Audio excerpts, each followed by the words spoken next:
The Last Lesson of King Viren. In the ancient city of Suryanagar, where marble domes touched the clouds and music danced through every alley, a king reigned, a man by the name of Viren. To the world, he was the very image of generosity. Silver coins fell from his hands like spring rain. Each dawn, he would ride in a chariot lined with gold, trailing a retinue through the misty streets, baskets of bread and rice heaped behind him. It was said that in Viren's kingdom, no child ever cried from hunger, and even the wind seemed to carry the fragrance of warm meals. The people whispered, "Our king is no mere man. He is the hand of providence itself." But shadows gather even under the brightest sun. One morning, as a velvet hush settled on the city, Viren's closest advisor, a sly, silver-tongued man named Path, walked beside the king. As Viren knelt to feed a shivering stray, Path leaned in. "Majesty, what would become of these souls if not for you?" he murmured. "Without your mercy, the world would be nothing but a barren stone.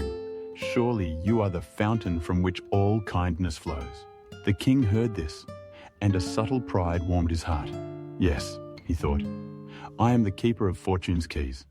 Yet, among the crowd, a figure stirred, a ragged hermit, his eyes dark as midnight. He laughed, a low, knowing laugh that sliced through the dawn. Viren looked up, stung by the sound. "Old man, why do you laugh at such words?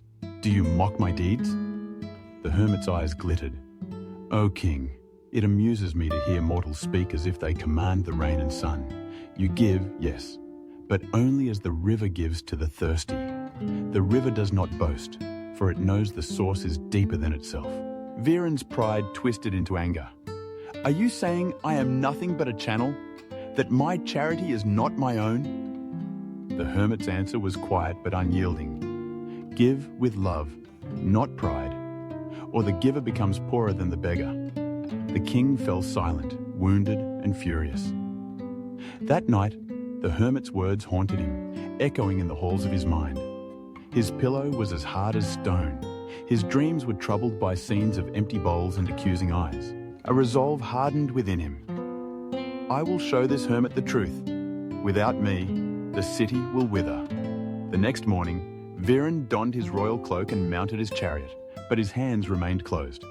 He passed the hungry faces, children, widows, the lame and the lost. Without a word, his gaze icy. The stray dogs trailed after him, whimpering, their ribs showing through mangy fur. Yet the king's heart was locked. Days stretched into a week. Suryanagar's laughter faded. Its music was stilled. People grew gaunt. The stray dogs became silent shadows, their hope dying in their eyes. Yet, with every passing day, a cold satisfaction grew in Viren's heart. Now the hermit will see who truly sustains this land. Finally, as dusk painted the city in crimson, Viren found the hermit sitting beside a well, his face serene. "Look around," Viren cried, his voice cracking with triumph and pain. "Where is your divine providence now? The people starve, the animals waste away. Was it not my hand that nourished them all along?" The hermit gazed at him, sorrowful but not defeated. "Majesty, do you not see? Your kingdom's suffering is not proof of your power. It is proof of your absence of love. You were never meant to prove your worth, only to share what was entrusted to you." Viren's anger boiled over. He wheeled his chariot around, vowing to end this debate forever. "Tomorrow, I shall return with bread and meat for all.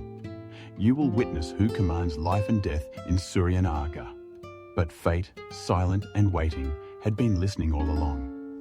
At dawn, Viren climbed into his chariot, laden with the richest of foods.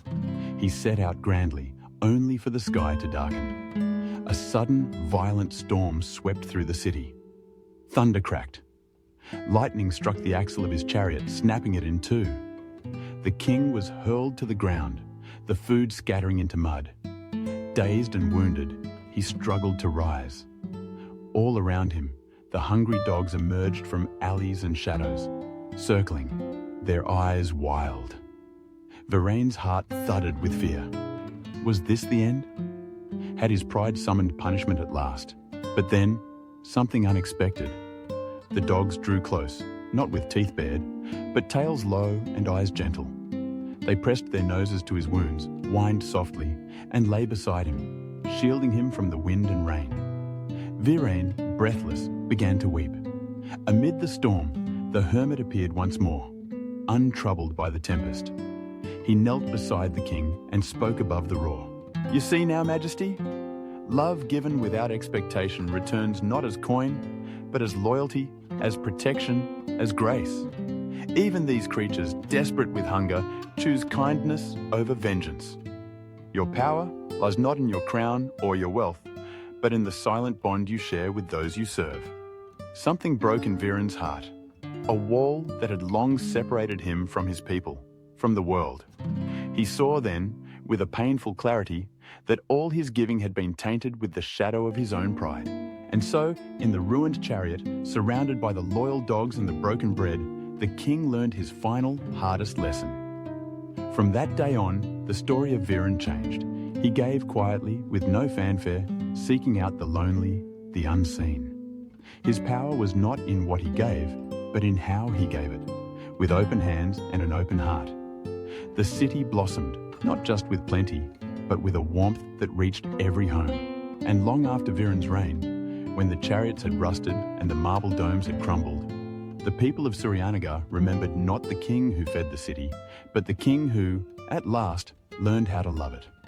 For in the end, true kindness is not a performance, but a quiet miracle, born not from pride, but from the simple, unyielding language of the heart. If this story touched your heart, share it with someone who needs a nudge to rise again. And if you want more heartfelt, transformative stories, don't forget to like, subscribe, and ring the bell. Thank you for listening. We'll meet again in the next story.